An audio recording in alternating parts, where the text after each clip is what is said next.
I solemnly swear that I'm up to no good. Welcome back to WaterparkRangers, Let's Play Harry Potter and the Prisoner of Azkaban. In the last episode, we were getting through the Carpe Retractum challenge chamber, getting the spell Carpe Retractum, and now we are facing off against the boss. I'm not really sure what this thing is called. I think it might be called the Carpe Knight. It's really cool. I like it. So he spins around and he has all these shields, and they have, obvious spots where you can grab them off using Carpe Retractum, but you can't do that until he stays perfectly still. Even then, they're kind of troublesome to target. You have to stand just so and then pull them off. When you do, it spawns a unique enemy that's not in the Folio Bruti, that's like an extension of this boss.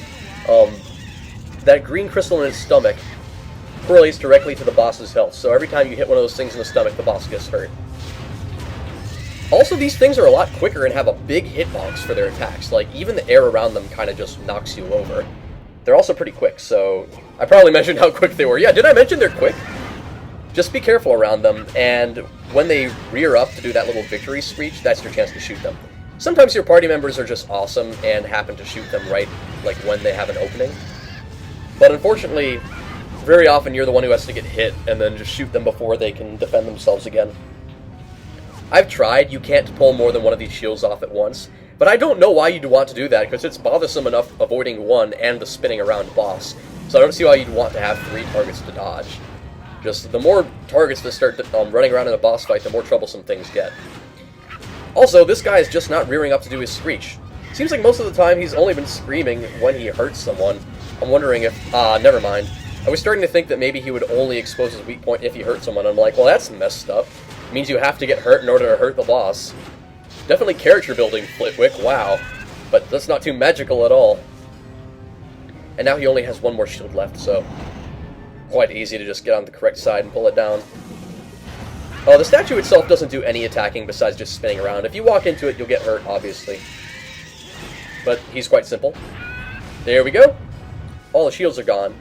So how are we going to get rid of that last chunk of HP if we can't hurt the statue? Well, that will become clear pretty soon. Hang on. What's it doing now? He's got 3 attacks now. He slams the swords down, he spins them around, and he shoots projectiles at you while spinning his swords. All you gotta do is just stay a fair distance away and avoid these attacks, and when he stands still to slam the swords, that's your chance to target the head, pull it off with Carpe Retractum to kill it.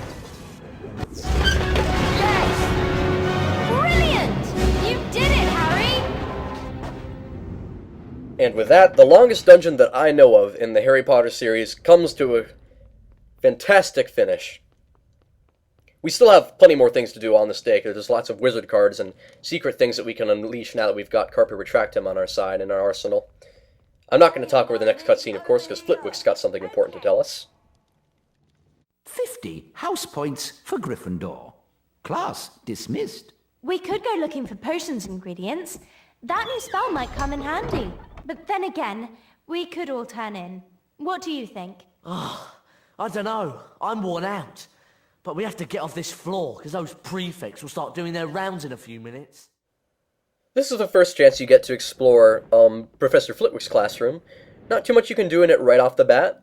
I found that the best thing to do is to leave the room and then just walk back in, because if you do, everything will just be simpler for you. Also, have Hermione equip Snuffleupaghs, because there will be some biting books, and those books are better dealt with Snuffleupaghs than Flipendo, because with Flipendo, you kill them and don't get anything, but Snuffleupaghs transforms them into rats, and those rats will give you items, as you know by this point, with the mouse holes. Suppose rats and mice are actually 2 different things, come to think about it. Scabbers is a rat, but mice are not rats. Mice are mouses. Now over here we have something that we're going to need Reparo for. There's a little crate that we got to fix up with Reparo. There's also a glitch here that I've had happen to me when I playtested it, or did the test run, and I'm going to definitely have it happen again. What you got to do is have whoever it is that opens this treasure chest kind of like stand to the side while opening it a little bit, like close to the edge of the bookshelf, and when they open it, they'll just fall down, reach into nothing, and that spawns the beans from above. Really great. Unfortunately, it's also trapped Hermione, so I'm going to switch to someone else. And by switching to Harry, she managed to free herself, which I guess is good. There's a lot of beans in this room. Unfortunately, there's nothing I really want to buy with them anymore, but I might as well show you where the bean chests are, because they're pretty cool. There's actually nothing hidden up here, but the other side has a couple things of interest. You've got this random hook on the wall or this thing that Harry can grab using the Carpe Retractum spell. There's only a couple of these in the whole game. Literally, like, there might only be 2 of them. Can't think of many more, but then again, I only noticed them recently, so there may very well be more. Randomly, 2 biting books just spawn inside there. Very fortunate that Harry and Ron don't kill those with Flipendo, because that gives us a chance to use Snuffleupaghs on them, to turn them into mice. And I sure hope those... Yes, I was very afraid that those Birdie Bots beans might just disappear if we took too long to get them. And there's our reward, a Wiggenweld potion, for using Snuffleupaghs on the books instead of just outright killing them. A couple more books appear over here that we can use Snuffleupaghs on, so I shall. And... oh, okay, there's the last one. After you defeat all the biting books, it makes the Monster Book of Monsters wake up, apparently. I've had him wake up without defeating the biting books, though. It's kind of awkward how he just chooses to attack you suddenly. This Monster Book of Monsters has his own attack pattern. He chooses to, like, open his mouth and occasionally spit, like, a green thing at you. I guess the biting book that he's most similar to is the Monster Book of Monsters that you fight in the Marauders map challenge. Not the one that Peeves spawns that shoots those spells at you, but the one that you fight shortly before you get the Marauders map. Anyway, he's not difficult at all. It's kind of random that you fight him so late in the game after you've defeated the Carpe Knight, because he's, like, no stronger than the book that you fought back in the Marauders Map Challenge. But for defeating him, you can open this treasure chest, and it also just gives you a lot of beans. So 3 big bean chests in this room. Really good if you're looking for Birdie Bots over flavored beans, but unfortunately you can't farm them. You can only open them once. At least that's as far as I know. Perhaps there's a trick to getting more of them out of the chests. If you can, please just feel free to let everyone know, because that would just save so much pointless grinding time. And now that we have Carpe Retractum, we're going to explore some rooms that we couldn't really do much about before. Specifically one that I've mentioned continuously, and we're finally going to get out of the way. The place with the pixies that were across that passageway between floors 4 and 7, where the pixies are, like, chattering across the ravine. We can finally kill them, and not only kill them, but get over to their location using Carpe Retractum. So first things first, I'm going to have Ron heal our party members up with a Wiggenweld potion, because we have been hurt a little bit, and the pixies are quite obnoxious. I would rather they not be the ones to kill our party. Also, I've noticed that in the little guide that I've written for this game, I accidentally called these pixies doxies. Just shows how easy they are to mix up, even when I was specifically trying to keep everything straight. Now, I said that we could use Carpe Retractum to get across to reach them. This is half true. The Carpe Retractum thing you can use to grab on only appears after you kill the pixies, so you have to do all your fighting from across the ravine. It's really difficult to target them from this distance. It can be done, but you have to be really lucky in order to lock onto them. So mostly just takes a lot of luck. Remember, the first hit won't be enough. The first hit only knocks them down to the ground. After that, you've got to hit them again on the ground to really wipe them out. Also, your party members are just not that smart when it comes to trying to fight them. I definitely find this to be the most annoying appearance of the pixies in the game, because they can just throw their little projectiles at you while you hardly have a chance of hitting them. The good news is that when I was doing my test run for this, I ran into so much trouble, but during this recording, I finished this off fairly quickly because I ended up getting an insane stroke of luck, and my party members started trying to fight the pixies for me. Because I couldn't lock on, my party members actually didn't need to lock on. They suddenly just got filled with fighting spirit, and their spells just homed in on the pixie and killed it. Well done, Ron and Hermione.